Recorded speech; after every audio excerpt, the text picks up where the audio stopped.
What if I told you that one of history's greatest rebels once brought a BAR into Cambridge and got away with it? In the heart of early 19th century England, a time when society was steeped in rigid traditions and aristocratic decorum, a young man emerged, whose very presence would send ripples through the polished veneer of Cambridge University. The Napoleonic Wars raged in the background, and the political landscape was as stiff as the university's rules.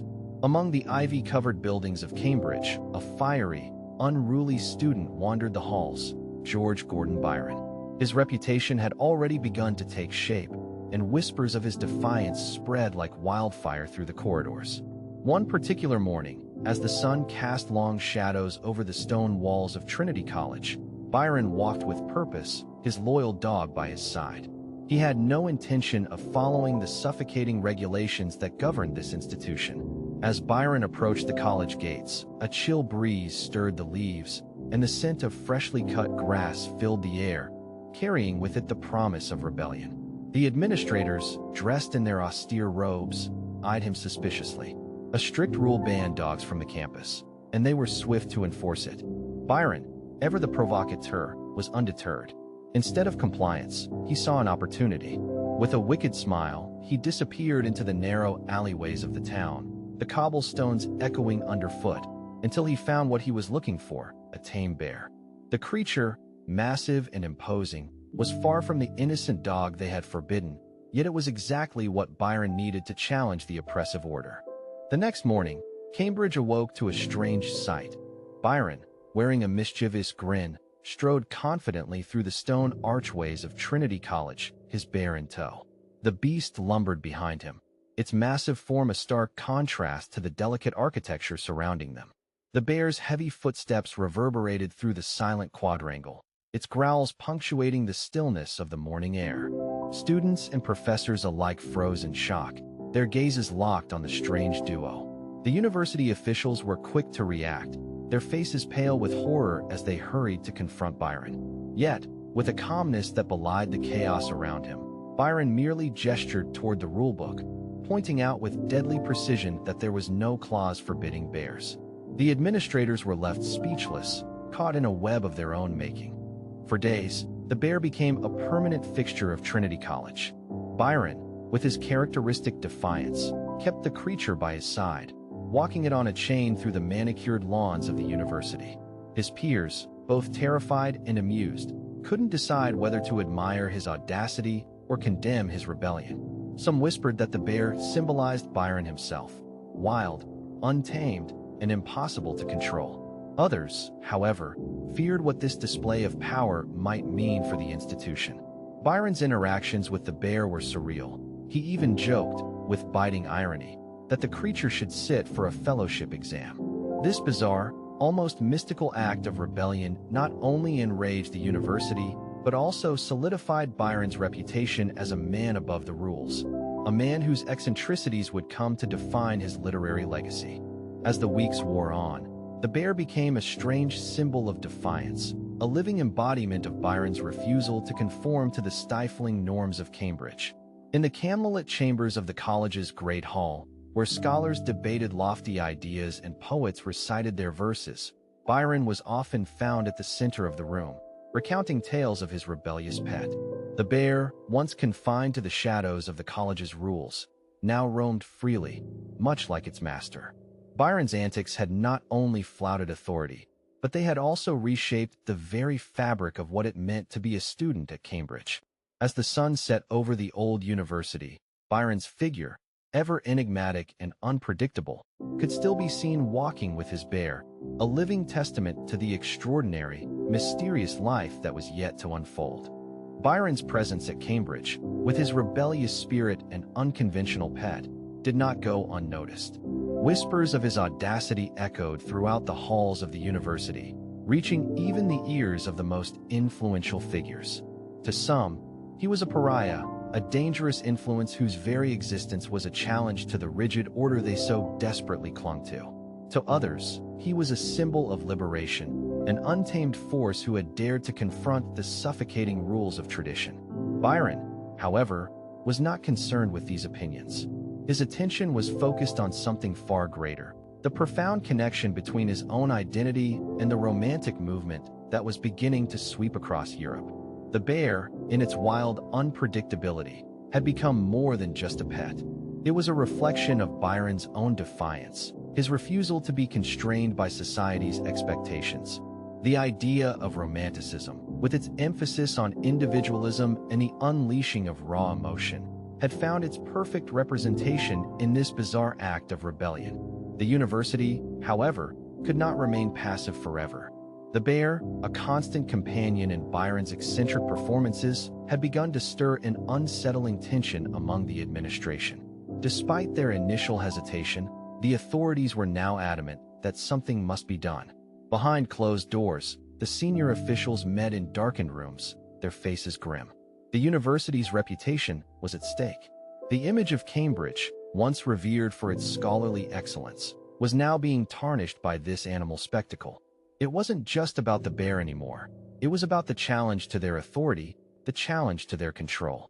But Byron, ever the master of manipulation, seemed to enjoy this cat-and-mouse game. Every confrontation, every attempt to remove him, only served to fuel his defiance further.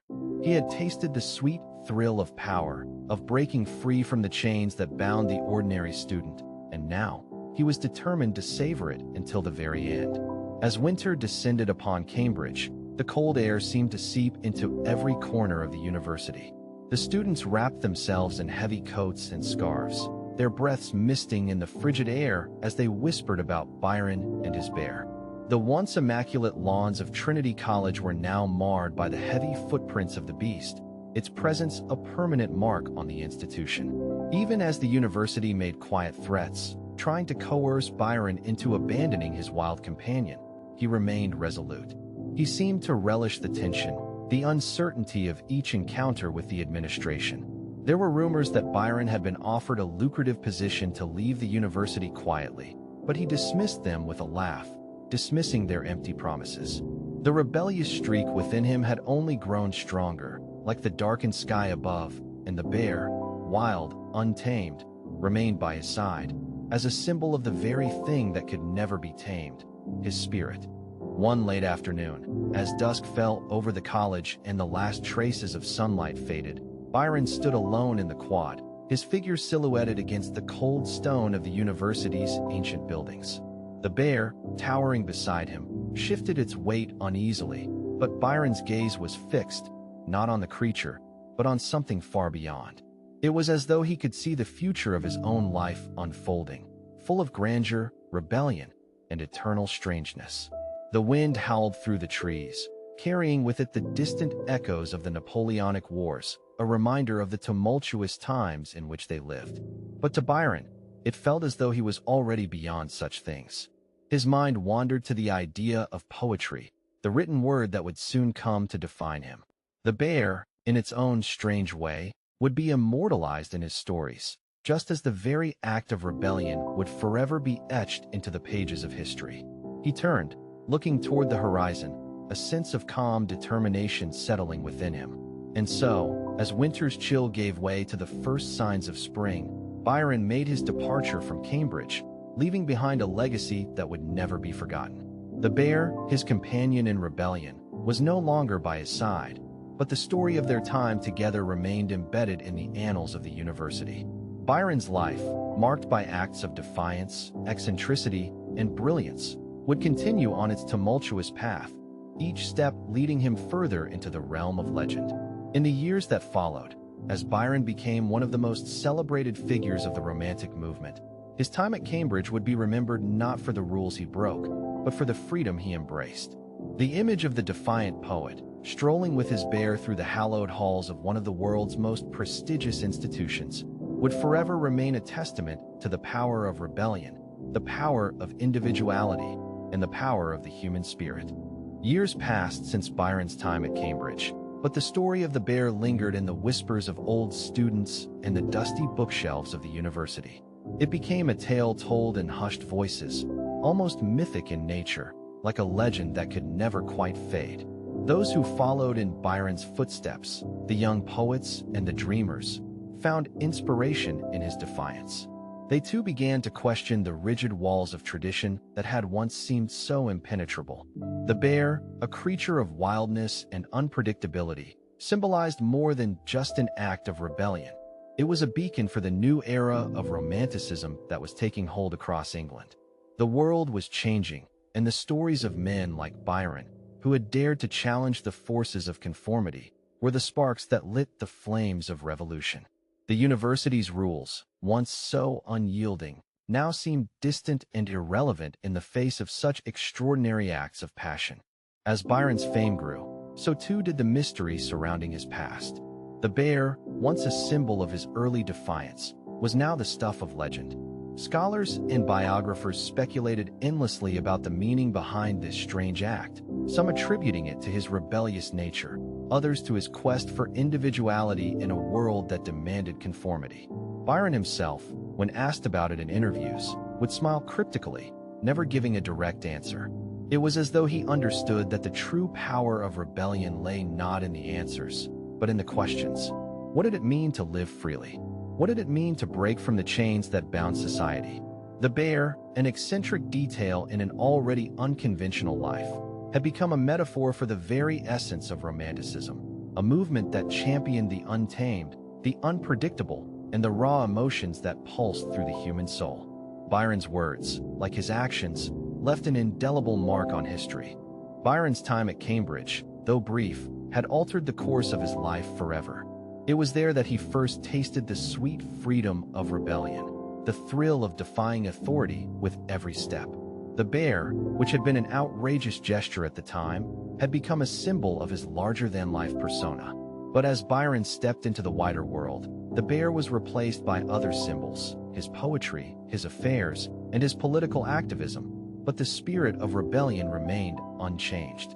His love for the untamed, for the raw beauty of emotion and individuality, would shape his works for years to come. His legacy as a poet of passion, a man who defied convention at every turn, was cemented. Yet, those who truly knew Byron, those who had heard the stories of the bear, would never forget the young man who had dared to defy not only Cambridge, but the very fabric of society itself. Byron's name would forever be associated with the wild, the untamed, and the poetic. But as the years wore on, his legacy took on a darker hue. The defiant student who had once paraded his bear through the ancient halls of Cambridge was now a symbol of the larger forces at play, the Romantic movement itself, which sought to challenge not only the political and social order, but the very nature of human existence. As the world around him changed, Byron's influence only grew. His poetry, filled with themes of love, loss, rebellion, and freedom, spoke to a generation that was struggling to find its voice in a rapidly changing world. The bear, though gone, had left an indelible mark on Byron's story. It was no longer just an eccentric act of defiance, but a defining moment in a life that would become a legend, a life that had inspired generations to come. In the end, Byron's time at Cambridge became a defining chapter not just in his life, but in the history of Romanticism. The rebellious student who had walked through the gates of the university with a bear by his side had become a symbol of everything the movement stood for: individualism, emotion, and a refusal to conform. The bear, which had once been nothing more than an act of defiance, had become a symbol of the extraordinary, a representation of the wild spirit that Byron embodied. As the years went on, Byron's influence only deepened. His poetry, his life, and his legacy would continue to shape the course of literature and culture for generations to come. The story of the bear, however, would always remain at the heart of his legend, a moment of pure rebellion, of perfect freedom, in a world that had yet to understand the power of the untamed.